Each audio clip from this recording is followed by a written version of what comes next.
사도행전 12장 1절에서 7절의 말씀 보도록 하겠습니다. 사도행전 12장 1절에서 7절의 말씀입니다. 자, 하나님의 말씀입니다. 우리 한 절씩 교독하도록 하겠습니다.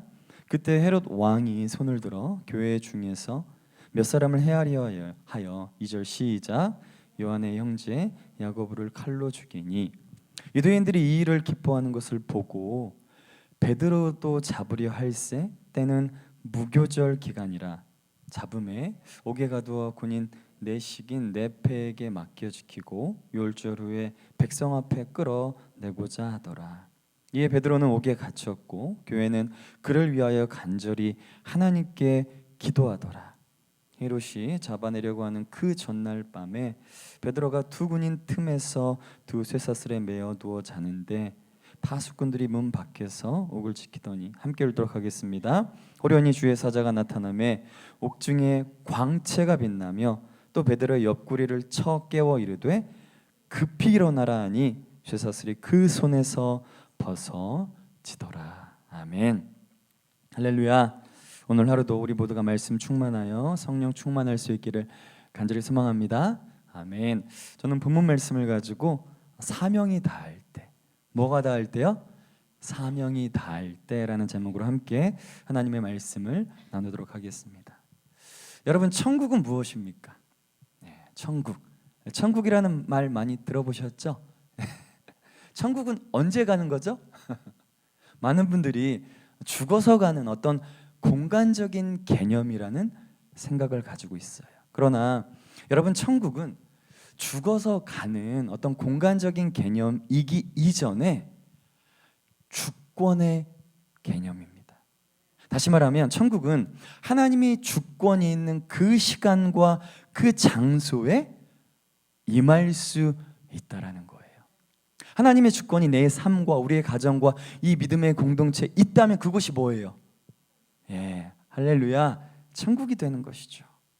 하나님의 주권을 매 순간마다 경험하고 인정하는 자들은 우리의 모든 기대가 무너지고 죽음과 같은 고난을 당할 때도 하나님의 뜻이 성취되는 더 높은 길에 서 있음을 우리는 알게 되는 것입니다. 오늘 본문 말씀을 통해 우리의 고난과 고통 속에서도 하나님의 뜻이 어떻게 이루어지는지 함께 같이 알아가 보도록 하겠습니다. 제가 본문 1절에서 3절의 말씀을 다시 한번 읽어보겠습니다. 그때 헤롯 왕이 손을 들어 교회 중에서 몇 사람을 헤아려 하여 요한의 형제 야고보를 칼로 죽이니 유대인들이 이 일을 기뻐하는 것을 보고 베드로도 잡으려 할세 때는 무교절 기간이라. 아멘. 유대 왕이었던 헤롯이 사도 중에 한 사람이었던 야고보를 참수하게 됩니다. 본문에 나오는 헤롯은 헤롯 아그리파 1세로 예수님이 태어났을 때 동방박사가 만난 헤롯 대왕의 손자였고 세례 요한을 참수시킨 헤롯 안디바의 조카였습니다. 그런데 그가 야고보를 죽이게 되는데 야고보를 죽인 이유를 무엇이라고 하였습니까? 3절에 보니까 유대인들을 기쁘게 하기 위함이었다라는 거예요. 사람을 기쁘게 하기 위해서, 그리고 자기의 유익을 구하기 위해서 야고보를 죽였다라는 것이죠. 여러분, 에돔 사람이었던 헤롯은 유대인들의 민심을 얻기 위해서 유대인들의 최대 관심인 그 대상이었던 그리스도인들을 핍박했습니다. 이것이 바로 헤롯의 영입니다. 다시 말하면 그 배후에서 역사하는 악한 영이었다라는 거예요. 여러분, 주위를 둘러보면 세상에서 그리고 사람들 속에서 자신의 존재 자체를 증명하려는 분들이 있나요, 없나요? 많죠. 진실하지 않은 모습으로 무언가를 얻기 위해서 자신을 치장하는 분들이 계세요. 세상과 사람들의 환심을 사기 위해서 수단과 방법을 가리지 않고 아무거나 그냥 닥치는 대로 해내는 분들이 있어요. 여러분, 하나님의 마음을 얻는 것보다 사람의 마음을 얻는 것에 인생의 전부를 거는 분들이 있습니다. 심지어 그리스도인이 되었음에도 불구하고 여전히 내가 원하는 행복을 얻기 위해서, 내가 바라는 인생의 어떤 파란새를 얻기 위해 하나님이 아닌 세상 앞에 무릎을 꿇고 살아가는 분들이 있다라는 거예요. 우리는 과연 누구의 마음을 얻기 위해 살아가고 있는 것인가? 하나님의 마음인가요? 아니면 여전히 그리스도인이 되었음에도 불구하고 사람의 마음과 그들의 관심인가요? 하나님보다 사람을 중요하게 여기고 하나님보다 사람의 기쁨을 추구하게 만드는 그 악한 영들은 떠나가는 줄 믿습니다. 우리 에베소서 6장 12절의 말씀을 우리 한번 같이 읽어보도록 하겠습니다. 우리의 싸움은 혈과 육을 상대하는 것이 아니요 통치자들과 권세들과 이 어둠의 세상 주관자들과 하늘에 있는 악한 영들을 상대함이라. 아멘. 그렇다면 여러분, 무엇으로 이 영적 싸움을 이길 수 있겠습니까? 이 영적 싸움을 이기기 위해서는 우리는 우리의 어떤 이해관계를 뛰어넘어 개인적으로 그리고 영적으로 하나님을 알아가는 경험이 있어야 되는 거예요. 성령 하나님이 내 안에 들어오시고 내주하시면 여러분, 내 인생의 주인이 누가 되는 것입니까? 여전히 나인가요? 아니죠. 나의 아버지는 주님이 되는 것이고 이제는 아들로서 아버지와 인격적인 관계가, 교제가 시작이 되는 거예요. 그래서 여러분, 우리의 신앙생활은 하나님의 은혜로 시작하죠. 은혜로 시작합니다. 은혜로 시작해서 그리고 하나님의 사랑으로 이어지는 것이고, 그리고 오늘 찬양과 같이 하나님의 은혜로 맞춰지는 거예요. 그렇다면 나는 과연 주님을 아바 아버지라 계속하면서 매 순간순간마다 그분과 얼마나 인격적인 관계를 맺고 있는가라는 거예요. 여러분, 우리가 주님과의 그 인티밋한 릴레이션십, 인격적인 관계를 맺지 않고 신앙생활을 하게 되면 우리 안에 어떤 그리스도인의 형태와 그리고 모습은 나타날 수 있겠지만 우리의 내면은 텅텅 비어있는 영적인 위기의 상태로 빠질 수 있습니다. 영적인 딜레마가 우리가 경험될 수 있는 거예요. 여러분, 우리가 부부 관계를 한번 생각해 보기 원합니다. 부부 관계를 보면 사랑하기 때문에 뭐예요? 무관심하시나요? 사랑하기 때문에 싸우기도 하고, 사랑하기 때문에 미워했다가, 저만 그런 건 아니죠. 미워했다가 화해하잖아요. 그런데 그 관계에서 가장 위험한 것이 무엇입니까? 서로에 대한 무관심이에요. 상대방에 대해서 무관심한 것이죠. 서로에게 어떻게 말하든 어떻게 행동하든 서운해하지도 않고 그냥 서로에게 아무런 관심이 없는 상태가 가장 위험한 거예요. 그런데 우리의 신앙도 그럴 수 있다라는 것입니다. 신앙생활 가운데 하나님이 나의 가장 삶의 우선순위가 아니면 여러분, 그 자리에 우리는 세상 것들을 채워놓을 수밖에 없습니다. 하나님과의 그 인격적인 관계를 통해서 사람의 마음이 아니라, 사람의 마음을 훔치려고 하는 것이 아니라 하나님의 마음을 얻는 저와 여러분이 되기를 간절히 소망합니다. 우리 본문 5절에서 7절의 말씀을 한번 제가 읽어보도록 하겠습니다. 이에 베드로는 옥에 갇혔고 교회는 그를 위하여 간절히 하나님께 기도하더라. 헤롯이 잡아내려고 하는 그 전날 밤에 베드로가 두 군인 틈에서 두 쇠사슬에 매어 있는 누워 자는데 파수꾼들이 문 밖에서 옥을 지키더니 호련히 주의 사자가 나타나매 옥중에 광채가 빛나며 또 베드로의 옆구리를 쳐 깨워 이르되 급히 일어나라 하니 쇠사슬이 그 손에서 벗어지더라. 아멘. 이제 헤롯은 다시 한번 유대인들의 그 마음을 사로잡기 위해서 누구를 잡아들입니까? 예수님의 수제자였던 베드로를 잡아들입니다. 백성들 앞에서 공개 재판을 하고 사형을 구형하려고 했던 거예요.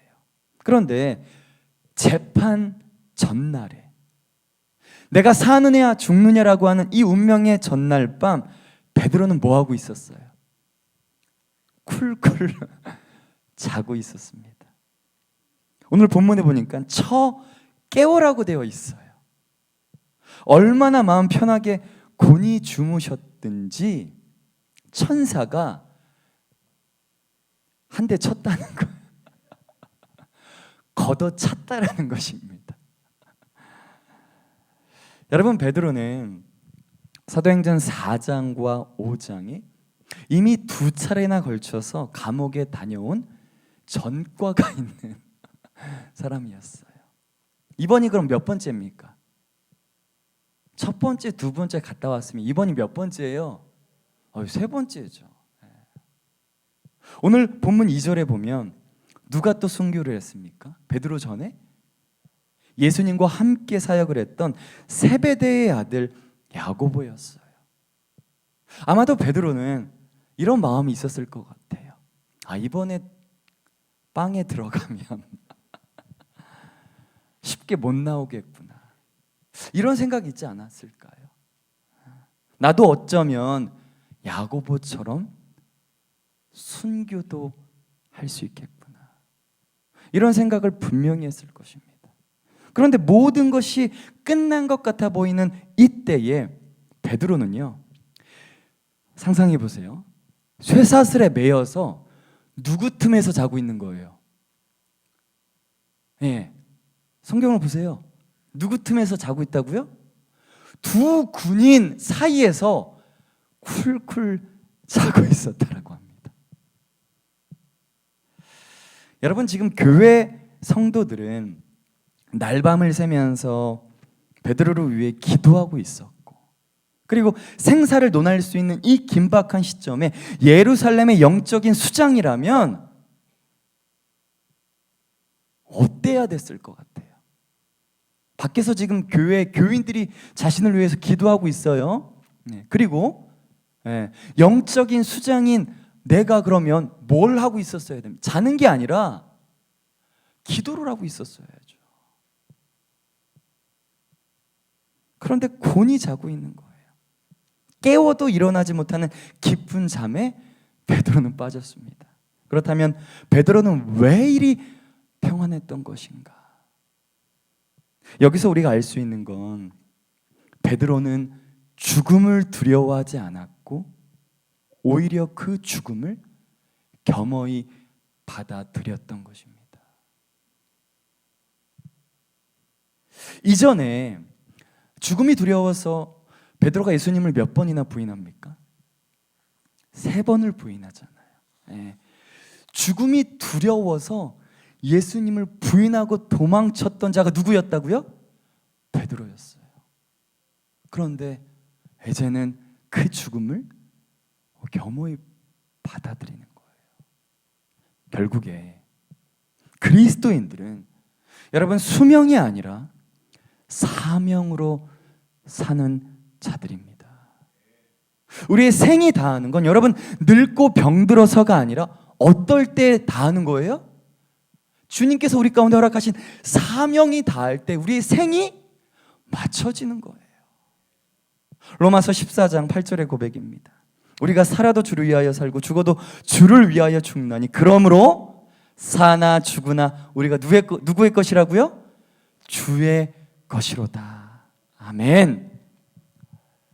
두 군인 사이에서 쇠사슬에 매인 채 세곤세곤 잠을 자고 있는 베드로는 주를 위해 사는 것도 그리고 주를 위해 죽는 것도 제자의 길이라고 생각했던 것입니다. 그런데 천사가 이런 생각을 가지고 있었던 베드로에게 나타나서 뭐라고 하죠? 걷어차더니 빨리 일어나라는 거예요. 다시 말하면 하나님께서 베드로를 다시 사역할 수 있는 자리로 세워주셨다는 것입니다. 베드로는 이제 자신이 사명을 다했다라고 생각을 했는데 하나님은 뭐 한 거예요? 아니다라는 거예요. 베드로는 평안한데 오히려 하나님이 더 다급하셔서 천사를 통해 베드로를 쳐 깨워서 빨리 일어나라고 말씀하셨습니다.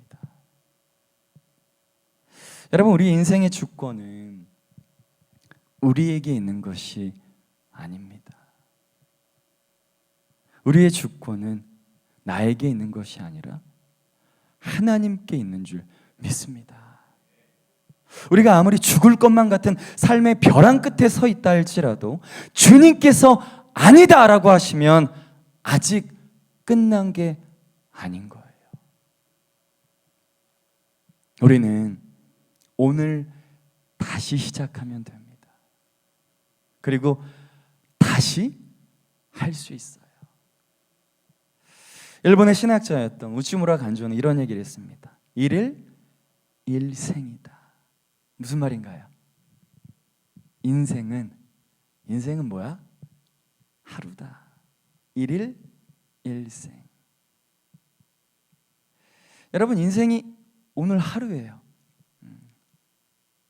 우리가 인생 가운데 수많은 계획들이 있잖아요. 뭐 한 달치 계획, 1년치 계획, 5년치, 10년치 계획들이 참 많은데 오늘 내가 나에게 주어진 이 하루를 살지 못하면 인생이 없는 거죠.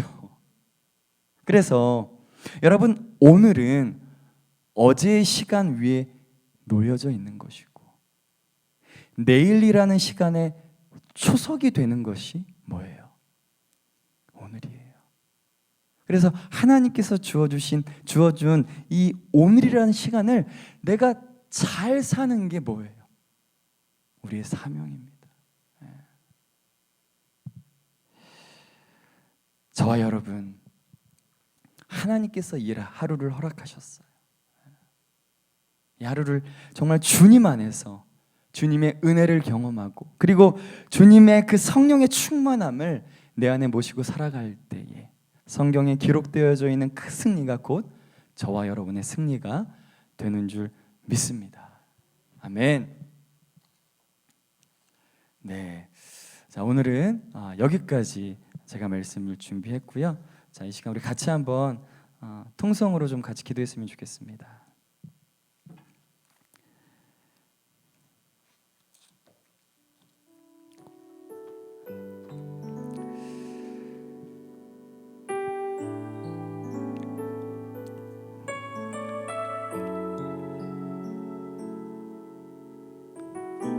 우리가 사도행전 12장을 보면서 야고보의 인생과 그리고 헤롯 왕의 인생과 베드로의 인생을 보게 됩니다.